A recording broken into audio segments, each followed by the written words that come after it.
over centuries, this city has been the gateway to America for so many striving, hope-filled immigrants. Folks who left behind everything they knew to seek out this land of opportunity that they dreamed of.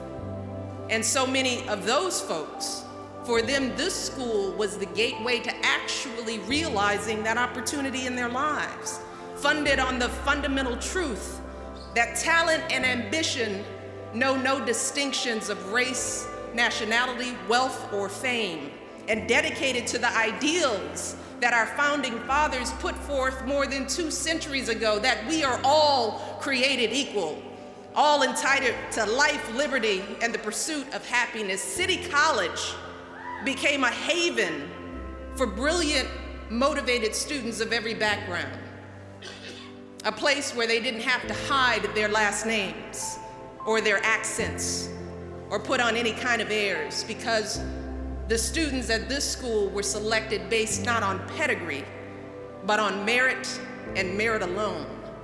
So really, it is no accident that this institution has produced 10 Nobel Prize winners, along with countless captains of industry, cultural icons, leaders at the highest levels of government. Because talent and effort, combined with our various backgrounds and life experiences, has always been the lifeblood of our singular American genius. Just take the example of the great American lyricist Ira Gershwin, who attended City College a century ago. The son of a Russian Jewish immigrant, his songs still light up Broadway today. Or consider the story of the former CEO of Intel, Andrew Grove, class of 1960. He was a Hungarian immigrant whose harrowing escape from Nazism and communism shaped both his talent for business and his commitment to philanthropy. And just think about the students in this very graduating class. Students like the economics and pre-law major from Albania, who also completed the requirements for a philosophy major and dreams of being a public intellectual. The educational theater student from right here in Harlem, who's already an award-winning playwright and recently spoke at the White House. The biomedical science major who was born in Afghanistan and plans to be a doctor, a policymaker, and an educator. And your salutatorian, whose Yemeni roots inspired her to study Yemeni women's writing and to advocate for girls in her community, urging them to find their own voices, to tell their own stories. I could go on. These are just 4 of the nearly 4,000 unique and amazing stories in this graduating class. Stories that have converged here at City College, this dynamic, inclusive place where you all have had the chance to really get to know each other, to listen to each other's languages, to enjoy each other's food, lasagna, obviously, music and holidays, debating each other's ideas, pushing each other to question old assumptions and consider new perspectives. And those interactions have been such a critical part of your education. At this school, those moments when your classmates showed you that your stubborn opinion wasn't all that well-informed. Or when they opened your eyes to an injustice you never knew existed. Or when they helped you with a question that you couldn't have possibly answered on your own. I think your valedictorian put it best, and this is a quote, said, "The sole irreplaceable component of my CCNY experience came from learning alongside people with life experiences strikingly different from my own." He said, "I've learned that diversity in human experience gives rise to diversity in thought, which creates distinct ideas and methods of problem solving." That was an okay quote. Okay, you're bright. I couldn't have said it better myself. That is the power of our differences to make us smarter and more creative.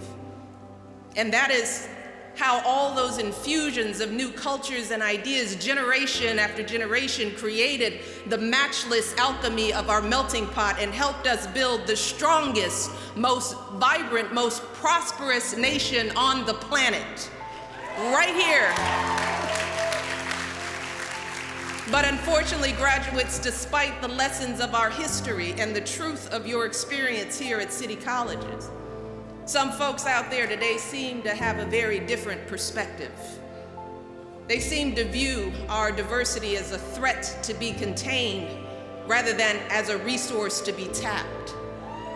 They tell us to be afraid of those who are different, to be suspicious of those with whom we disagree.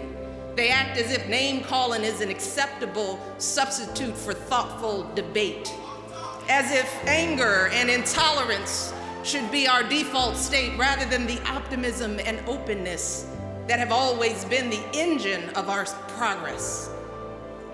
But graduates, I can tell you as First Lady, I have had the privilege of traveling around the world and visiting dozens of different countries, and I have seen what happens when ideas like these take hold. I have seen how leaders who rule by intimidation, leaders who demonize and dehumanize entire groups of people often do so because they have nothing else to offer. And I've seen how places that stifle the voices and dismiss the potential of their citizens are diminished, how they are less vital, less hopeful, less free. Graduates, that is not who we are. That is not what this country stands for. No, here in America, we don't let our differences tear us apart, not here, because we know that our greatness comes when we appreciate each other's strengths, when we learn from each other, when we lean on each other, because in this country, it's never been each person for themselves. No, we're all in this together. We always have been. And here in America, we don't give in to our fears. We don't build up walls to keep people out because we know that our greatness has always depended on contributions from people who were born elsewhere, but sought out this country and made it their home. From innovations like Google and eBay to inventions like the artificial heart, the telephone, even the blue jeans, to beloved patriotic songs like God Bless America, like national landmarks like the Brooklyn Bridge and yes, the White House, both of which were designed by architects who were immigrants. Finally, graduates, our greatness has never, ever come from sitting back and feeling entitled to what we have. It's never come from folks who climb the ladder of success or who happen to be born near the top and then pull the ladder up after themselves. No, Our greatness has always come from people who expect nothing and take nothing for granted. Folks who work hard for what they have, then reach back and help others after them. That is your story, graduates, and that is the story of your families.